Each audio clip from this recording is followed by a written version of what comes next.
Hello guys, welcome back to my channel. मैं निशा। आज मैं आप लोगों के लिए जो लोग भी सीटेट का एग्जाम देने जा रहे हैं और पेपर फर्स्ट की तैयारी कर रहे हैं उनके लिए मैथ्स के PYQs लेके आई हूँ। इससे पहले मैं 2 क्लासेस करा चुकी हूँ। जिन लोगों ने नहीं देखी वो मेरे चैनल पे जाकर देख सकते हैं। तो क्लास फर्स्ट में मैंने आपके 15 क्वेश्चन कराए थे और क्लास सेकंड में आपके 15 क्वेश्चन कराए थे। आज मैं क्लास थर्ड लेके आई हूँ। देखिए यहाँ पे 2 लिखा है, लेकिन यहाँ पर ये क्लास जो मैं लेकर आई हूँ वो आपकी 3 लेकर आई हूँ। तो क्लास 3 में इसमें मैं 15 क्वेश्चन कराऊंगी। देखिए आपके 30 क्वेश्चन जो होते हैं और 30 क्वेश्चन को एक साथ सॉल्व करवाना पॉसिबल नहीं होता क्योंकि वीडियो बहुत ज़्यादा लॉन्ग हो जाती है। तो चलिए स्टार्ट करते हैं। इसमें भी हम कितने 15 क्वेश्चन ही सॉल्व करेंगे। तो चलिए स्टार्ट करते हैं। यहाँ इसमें पेडागोजी के क्वेश्चंस भी हैं और आपके जो कंटेंट है वो भी हैं। तो यहाँ पे जो क्वेश्चंस है वो हमारा दे रखा है। यहाँ पे क्वेश्चन दे रखा है। तो कक्षा 5 के विद्यार्थियों को समतल आकृतियों के क्षेत्रफल की संकल्पना से किसके द्वारा परिचित यानी कि इंट्रोड्यूस कराया जा सकता है। यहाँ पे जो क्लास 5th के बच्चे हैं उनको कौन सी आकृतियाँ, समतल आकृतियाँ के क्षेत्रफल की संकल्पना, जो समतल आकृतियों का जो क्षेत्रफल है, जो उसका एरिया है, उसको जो है किसके द्वारा परिचित कराया जा सकता है। तो किसके द्वारा परिचित कराया जा सकता है? विभिन्न वस्तुओं, जैसे अलग अलग वस्तुएं, जैसे हथेली से परिचित कराया जा सकता है, पत्ती, पेंसिल आदि की सहायता से किसी भी आकृति में क्षेत्रफल को मापना।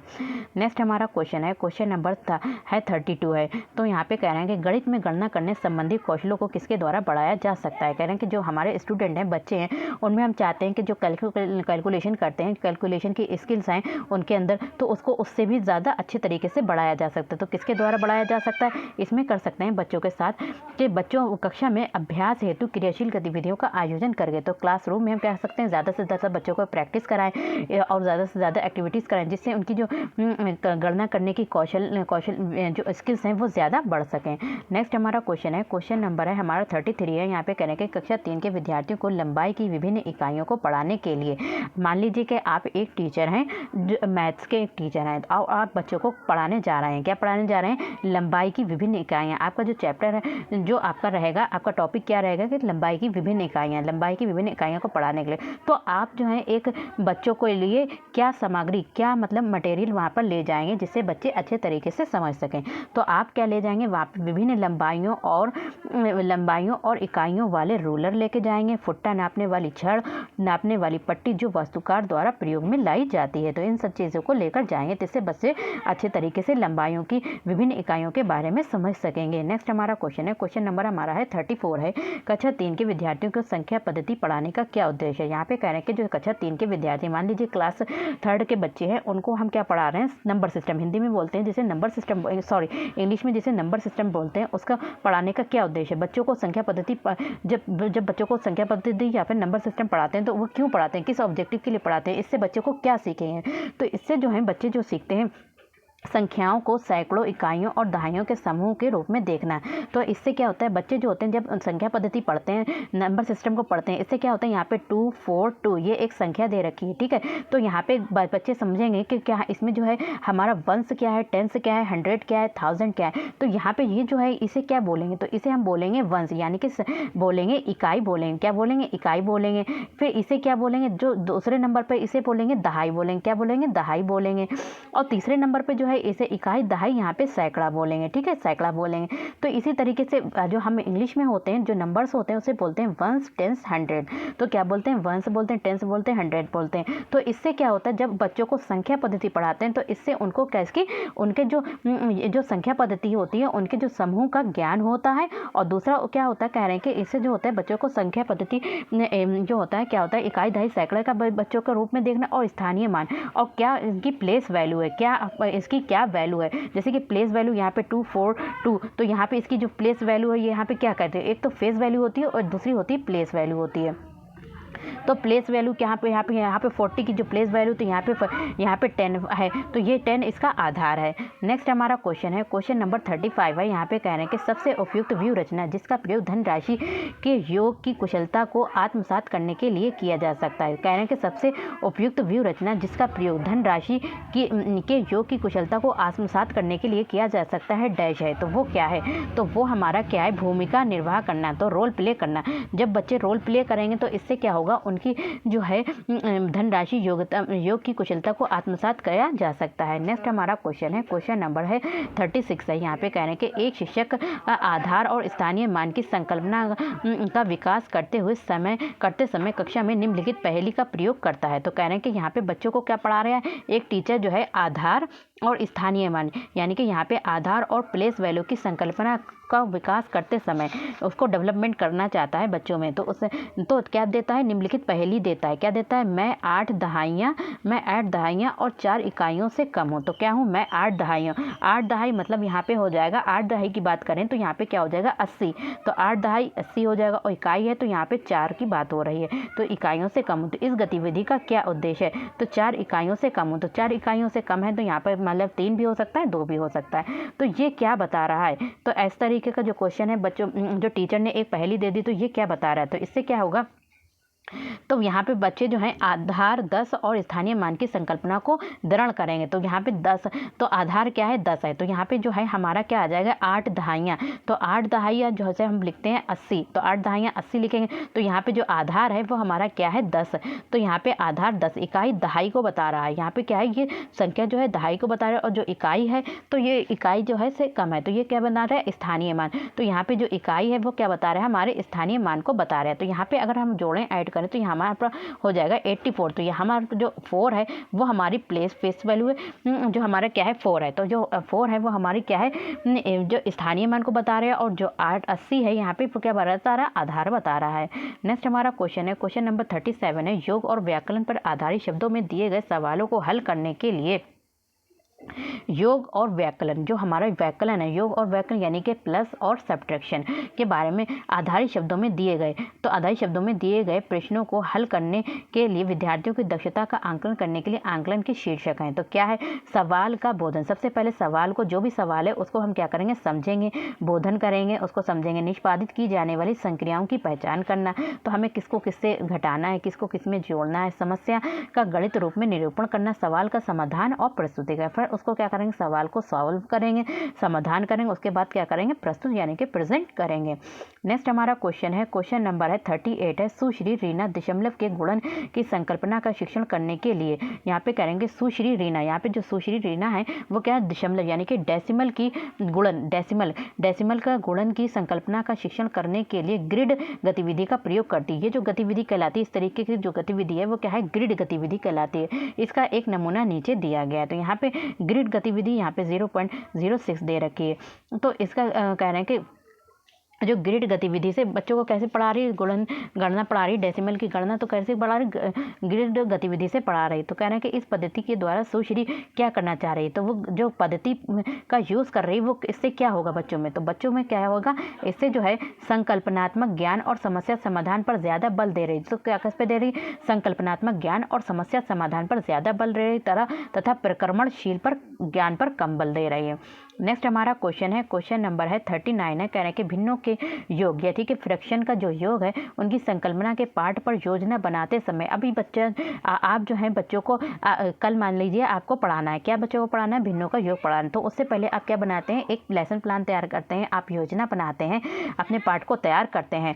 तो क्या करते हैं, उस समय जो है योजना बनाते समय शिक्षक पट्टी मोड़ने वाली गतिविधि का प्रयोग कर रहा है। तो यहाँ पे शिक्षक जो है वो क्या कर रहा है, पट्टी मोड़ने वाली गतिविधि का प्रयोग कर रहा है। कैसे कर रहा है, वो पढ़ाएगा कल, लेकिन क्या कर रहा है, वो आज तैयारी कर लेता है। तो यहाँ पे एक पट्टी के यहाँ पे कितने पार्ट कर दिए, एक के यहाँ पर 2 पार्ट कर दिए। फिर क्या करे, फिर एक के क्या कर दिए, यहाँ पे उसी के 4 पार्ट कर दिए और यहाँ पे उसके 8 पार्ट दे। तो 1.5, 1/4 और 1/8 तो यहाँ पे कर दे। तो उपयुक्त जो गतिविधि कर रहा है वो क्या कहलाएगा, तो उपयुक्त गतिविधि जो है हमारी क्या है, विषय वस्तु से पूर्व की गतिविधि, यानी कि बच्चों को पढ़ाने से पहले की गतिविधि कर रहा है। नेक्स्ट हमारा क्वेश्चन है, क्वेश्चन नंबर है हमारा 40 है।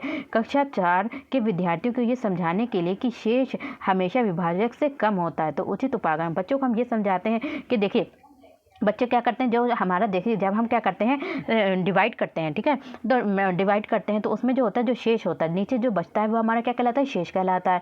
तो कहने के कक्षा 4 के विद्यार्थियों को ये समझाने के लिए कि शेष हमेशा जो होता है विभाजक से कम होता है, तो उचित उपागम क्या है, तो इसके लिए जो उचित उपागम है वो हमारा क्या है, तो क्या है, वस्तुओं को विभाजक के गुणजों में समूहीकृत करना और प्रदर्शित करना कि वस्तुओं की संख्या जो समूह में नहीं है विभाजक से कम है। नेक्स्ट हमारा क्वेश्चन है, क्वेश्चन नंबर 41 है। यहाँ पे कह रहे हैं कि दी गई आकृति समान आकार के 5 वर्गों से मिलकर बनी है। देखिए जो जो ये आकृति दे रखी है ये क्या बनी है, तो दी गई आकृति समान आकार के 5, इसमें जो है समान आकार के 5 वर्ग हैं, ठीक है, 1 2 3 4 5 वर्ग से मिलकर बनी है। आकृति का क्षेत्रफल, इसका जो क्षेत्रफल है एरिया है कितने वर्ग सेंटीमीटर, 180 वर्ग सेंटीमीटर। आकृति का परिमाप सेंटीमीटर में होगा, तो आकृति का परिमाप निकालना है। तो वर्ग का क्षेत्रफल जो है वो हमारा कितना है, तो हमारा कितना है, तो देखिए अब हम इसको निकालते हैं, वर्ग का क्षेत्रफल निकालते हैं। तो वर्ग का क्षेत्रफल कैसे निकालते हैं, जैसे वर्ग का क्षेत्रफल, तो यह वर्ग का यहाँ पे निकालते हैं क्षेत्रफल, तो हमारा कितना है 180 वर्ग सेंटीमीटर है। और कितने यहाँ पे आकृति कितनी है 5 है। जब हम इसको इससे डिवाइड करते हैं तो हमारा कितना आ जाता है 36 सेंटीमीटर स्क्वायर आ जाता है। देखिए यहाँ पे कितना आ जाता है, स्क्वायर आ जाता है। वर्ग की एक सतह, अब कह रहे हैं कि जो वर्ग की एक सतह है तो उसकी कितनी है,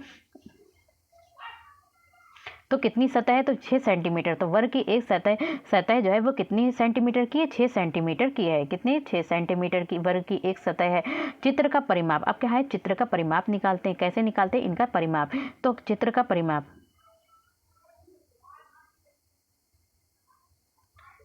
कैसे निकालें, देखिए पहले की तो दे रखी है, ठीक है 6 है। अब क्या करते हैं 2 × 6, कितनी 2 × 6 प्लस 3 × 6, फिर आ जाएगा प्लस 4 × 6, फिर आ जाएगा प्लस 5 × 6 हो जाएगा। तो यहाँ पे हम क्या करेंगे, इन सबको क्या कर देंगे, ऐड कर देंगे। जब हम ऐड कर देंगे तो हमारा कितना आ जाएगा 72 आ जाएगा। कितना आ जाएगा 72 आ जाएगा। नेक्स्ट हमारा क्वेश्चन है, क्वेश्चन नंबर 42 है। भिन्नों का योग पढ़ाते समय सुश्री सिंह द्वारा ये देखा गया है कि निम्नलिखित प्रकार की त्रुटि बहुत आम है। तो निम्नलिखित प्रकार की त्रुटि जो है भिन्नों का योग पढ़ाते समय जो है बच्चे क्या करते हैं, अलग अलग तरीके की त्रुटियां करते हैं। तो कह रहे हैं कि ये जो है बहुत ही आम है त्रुटि। यहाँ पे क्या करा है, बच्चों ने 2 दे रखा है तो इनको इन्होंने 4 ऐड कर दिया और यहाँ पे क्या कर दिया है, यहाँ पे इसकी मल्टीप्लाई कर दी है। तो यहाँ पे क्या कर दिया 4/10 हो गया। तो श्री सिंह का निम्नलिखित उपचारात्मक कार्य करना चाहिए। तो बच्चे इस तरीके से अगर गलती कर रहे हैं तो एक टीचर को क्या करना चाहिए, तो बच्चे टीचर को क्या करना चाहिए, यहाँ पे क्या करना चाहिए, असमान भिन्नों के योग की संकल्पना को स्पष्ट करने के लिए चित्रात्मक प्रतिरूप देना। बच्चों को चित्र दिखाकर उनको प्रतिरूप देना तथा बाद में समान प्रकार के सवाल का अभ्यास करना। सबसे पहले इस तरीके से अगर बच्चे गलती कर रहे हैं तो उनको क्या करेंगे, चित्रात्मक रूप देना, तो उनको चित्र करके दिखाएंगे, बनाकर दिखाएंगे। उसके बाद क्या करेंगे, उनको इस तरीके के प्रश्न सॉल्व कराएंगे। नेक्स्ट हमारा क्वेश्चन है, क्वेश्चन नंबर है हमारा 43। एक ठोस जैसा कि आकृति में दिखाया गया है। कैसे क्या करेंगे, एक ठोस जैसा कि ये जो है हमारा क्या दिखाया गया है, एक आकृति में दिखाया गया है। घनीय ब्लॉक है, क्यूबिकल ब्लॉक्स से बना है जिसकी प्रत्येक भुजा 1 सेंटीमीटर की। इसकी हर भुजा कितने सेंटीमीटर की, एक भुजा 1 सेंटीमीटर की। तो ब्लॉकों की संख्या, यहाँ पे जितने ब्लॉक हैं तो उनकी संख्या बताना है। तो कितनी बताना है, देखिए इसका जो फॉर्मूला होता है घन का आयतन निकालना, घनों की संख्या। तो घनों का आयतन क्या है, इसका जो फॉर्मूला होता है घनाभ का